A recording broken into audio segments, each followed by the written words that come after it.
Welcome back to Dual Sided. Obviously there's been a lot of Aaron Rodgers news.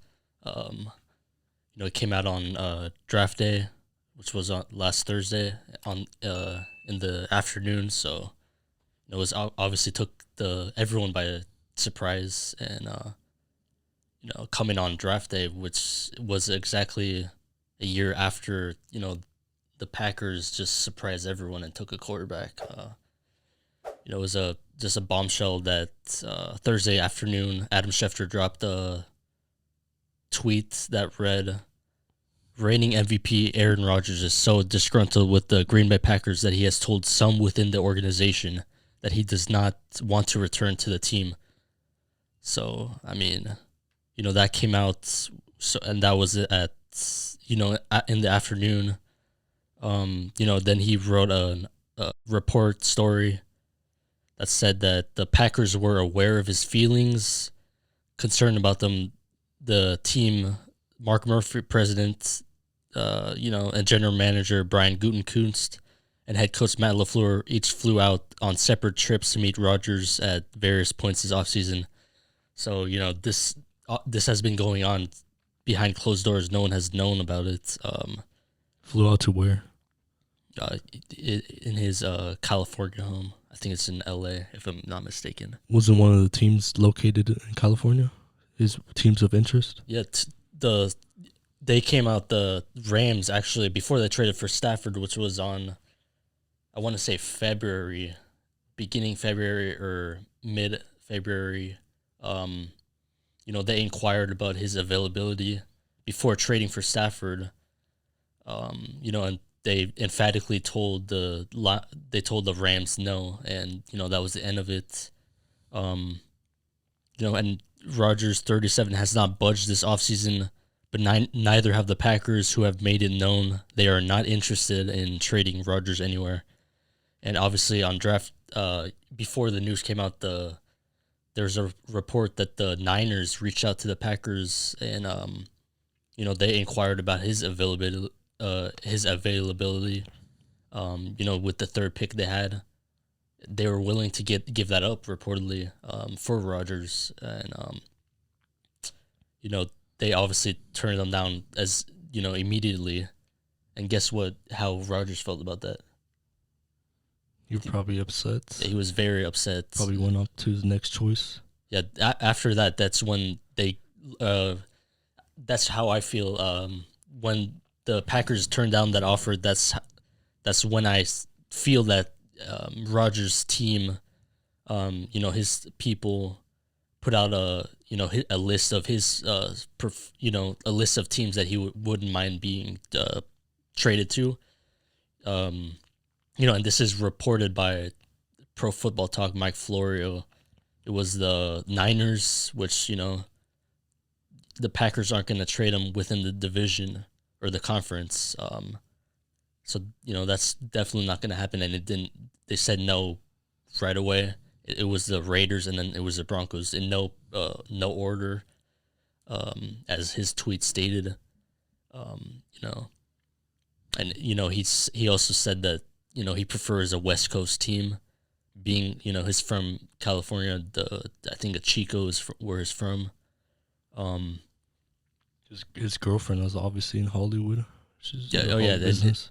His wife, or his fiance, actress, who's Shailene Woodley. She apparently lives in Colorado, and that's what got people in Denver media. That's they took that and ran with it, to be honest. And she lives, like, I want to say Boulder, Colorado. I don't know how far that is from Denver, but they connected those dots, and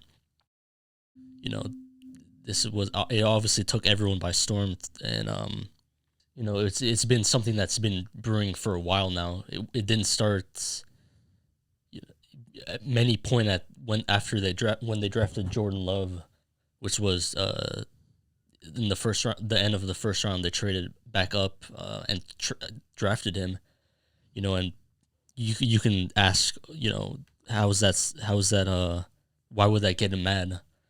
It's the fact that they didn't give him a heads up that they drafted him, and I don't know if that would you think that they should have at least given him a heads up? Yeah, definitely. He's your franchise quarterback. He's been there for over 10 years for sure. Yeah. You at least gotta let him know. I'm sure he wasn't gonna be mad if they at least let him know that you're on your way out. A few years left. He's 37, isn't he? Yeah.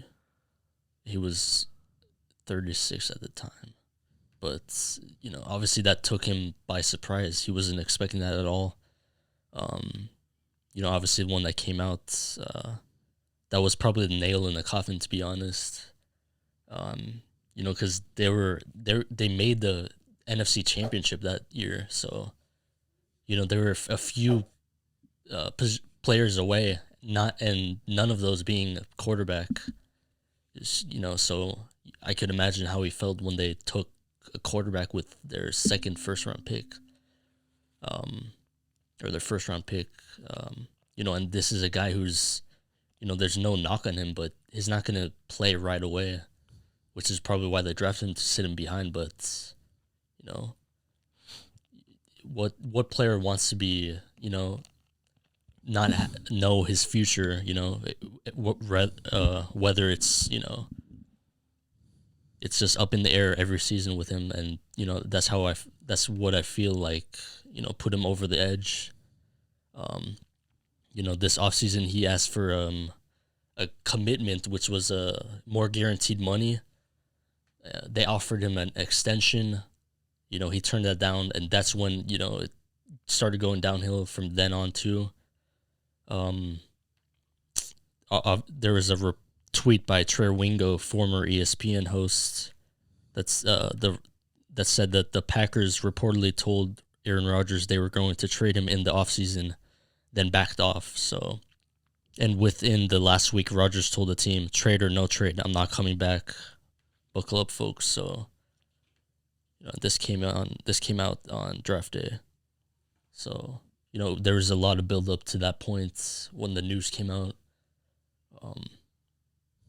It was just shocking, to be honest. And it'd be one thing if this was like a player, any other quarterback, but this is the league MVP. He had let's see what his stats were. He had a 70% completion percentage. He had 48 touchdowns, and he had only 5 interceptions. So that's... He also won the MVP this season, this past season.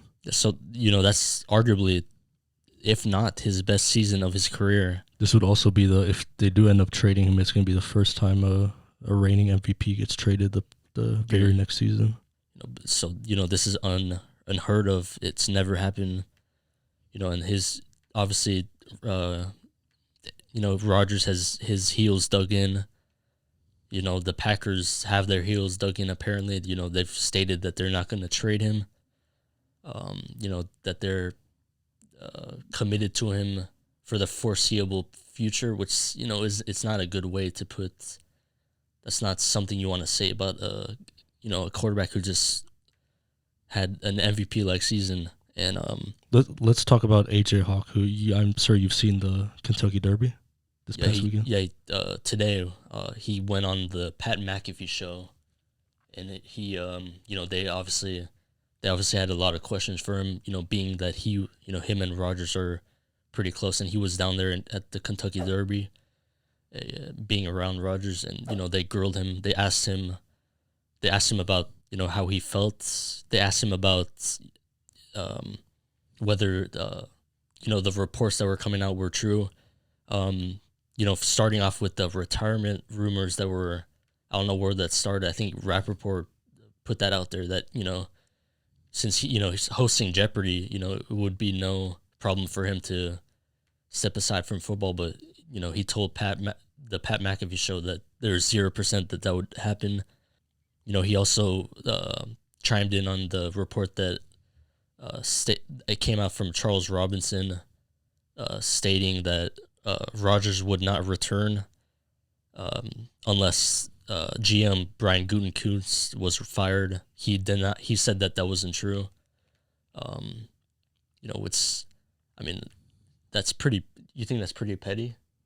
Saying I won't return unless this so and so is back, or He actually said that? that's a report. I don't know if AJ Hawk said that that was false, but Well, if he did say that, I'd rather have Aaron Rodgers instead of GM. yeah, yeah. That's how anyone with a brain would think that. But this is an organization that this happened when over back then with Brett Favre, when he wanted out. He threatened retirement, and I think it was Ted Thompson who was the GM, or he was the one who called the shots. And he didn't side with Brett Favre. He let him go. He traded him to the Jets when he asked to be traded to the Buccaneers, and they gave the Jets or they gave any team I think it was an ultimatum that you can't trade Rodgers back into the NFC North, or they would get so and so in compensation. I think it was like a few first round picks, but yeah, it's pretty similar. It's the same age. When they draft when the Packers, when they had Brett Favre, when they drafted Aaron Rodgers, when he slid to them, Brett Favre was the same exact age as Rodgers, and this, it's going to be an ongoing situation. And there was a bunch of reports during the draft or before the draft that the Broncos were closing in on a deal with him. There's a tweet by Mark Schlereth, former Broncos offensive lineman. He said that the deal was as close as done, and that obviously, fell through. So a lot of Broncos fans, was expecting that, and obviously they passed on They passed on Justin Fields and Mac Jones, who were right there at 9. And they took a corner, which wasn't a big need by the team. So, maybe they took him to include in a package deal. You see that more in the NBA. Yeah, but especially nowadays where, players they want to control their own. Yeah, for destiny. sure. But in terms of the draft, like, when's the last time a player has been traded? Has been drafted by a team and he was traded later. I think Andrew Wiggins, huh? Oh yeah, but with the Cavs, Yeah. that was the Kevin Love deal. Yeah, that was one of those. I can't think of the last time that's happened for in the NFL, but it would probably cost any team who would trade for him at the very least 2 first-round picks and a couple starters, if not 3 first-round picks and a couple starters. So, you think that's a fair price for a player of his stature? Well, for his stature, anything. I would give anything for him, including children. But I mean, yeah, I would give my children away for him. But I don't know about first-round picks. That's a lot. 3. Yeah, 3. But you got to remember, if you have a player of his stature, you're going to be picking at the bottom of the first. So obviously it's still picks. It's future first round, huh? Yes. Yeah, then I'd say just pull I'd rather. Yeah, it would definitely make sense for a team to pull the trigger, Unless it was like protected, lottery picks, or I don't know how it is in they that. they don't do that. There's the Niners, they drafted Trey Lance at 3, so they're out of it. They were never in it. I don't think the Packers would ever trade him in the conference in the NFC. It's between the Raiders and the Broncos to be, in my opinion, and the Raiders stated that, they don't have any cap space.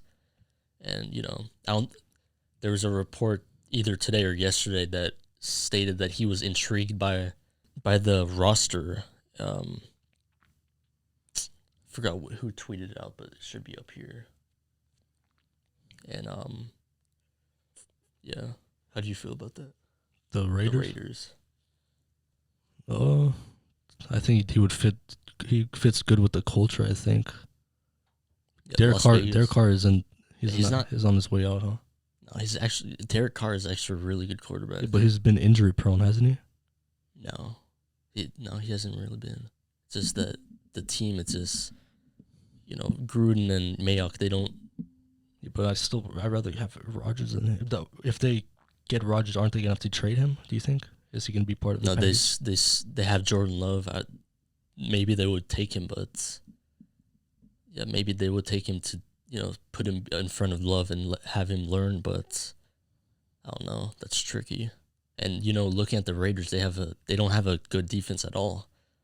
Um, you know, comparing them with the Broncos probably have the best defense in the AFC. They do have the best defense in the AFC West. And offensively, they stack up with the Chiefs. They got a bunch of weapons in Judy, Sutton, Hamler, and Patrick Fant. That's a bunch of weapons. Obviously, we would probably have to give up. Probably give up a few of those, if not one, maybe two, and then maybe a starter on defense. Maybe it would be Vaughn or Chubb, but if it means bringing in a player of his stature, you got to pull the trigger because this player, he raises those. I was looking at the odds. The Broncos, I forgot the exact specific odds, but they skyrocketed in terms of Super Bowl odds, and if they sign him, that puts them as an automatic contender, not just in the AFC West, but in the whole NFL. It goes, and obviously Devontae Adams, Packers wideout, he tweeted out, "Gotta appreciate what you got while you got it." So, a little cryptic tweet there. That could mean anything, but we all know what that means. But yeah, I mean, it's been brewing for a while. This between these two, it's I don't see the way out for them to. I don't see a way where they end up, where Rodgers ends up taking a snap from them again. And there's a deadline. I think it's June 1st or June 2nd. The trade deadline? No, it's like a cap thing. If they trade him before if they trade him before that deadline, I want to say it's in June 1st. If they trade him before it, the cap is a lot, and as opposed to if they were to trade him after that deadline, they would save like somewhere in the 20 millions in terms of cap space. So that could play into this. Obviously, the Packers, they probably don't want to trade him for sure, but it's gonna come down to a shootout, but how this thing ends. It's whoever gives the best offer, I think. Yeah, but how this thing ends between the player and the team, huh? This isn't There's no way to recover after all this, everything after here. There's no way to. Yeah, it's too shattered of a relationship, and this isn't the NFL back then. This is the NFL is becoming more like the NBA, like he stated. The players are, they're getting more power. It's no longer, the organization telling the players, we pay you, you play. You don't, you have a contract, you abide to it. Whether you agree with it or not, that's where it's headed to. This is what AB started, huh? Antonio Brown. He was kind of the first one in the NFL, at least. Yeah, it was him or someone else, but not of this stature. Of this stature, we saw with Deshaun Watson earlier, but and the Texans were gonna trade him. That's when the accusations came out. Of what he was accused of. But we're not even getting into that. Yeah, we're not going to get into that unless there's so the trial actually goes and the proof is there. Proof is actually included. proof comes out from that. But that was a player that, if that stuff hadn't come out, he would have been on another team. So, whether it was the Broncos were interested in him, the Dolphins, the Jets. It's a good thing. It's a good thing that those came out before, because if any team pulled the trigger there, and those accusations came out after, that would be just a terrible. It would be a terrible move for anyone who made that deal. And with Rodgers, he doesn't have any baggage with him, except people say that he's like a diva in some ways, but if you're a quarterback of his nature, you can pretty much act any way you want, as long as you perform. And he's done that for his whole career. And it's going to be interesting to see whether the Packers cave in and they listen to him and trade him away. Or if they resolve the issues, which I don't see it happening now. Or maybe he retires, which I don't see happening. So it's gonna be a shooting match between the two, and we'll try and stay up to date with that. And we'll keep you guys posted. Just stay tuned. This is just the first part of. Yeah. Obviously, things are gonna change. This isn't the end. Yeah, we were contemplating even putting out this video because so much things can change within a span of an hour, even let alone a day. Yeah, maybe when we go to sleep and we wake up, maybe there's a bunch of news that come out. So obviously, would have liked to have this done on draft day, but there's been so much news between then and now that it's a good thing that we've done this. We're doing this now and covering everything up to date. But would obviously try and stay up to date about the MVP of the league, and where that stands. And follow us on social media down below. Thanks for watching, and this is Dual-Sided.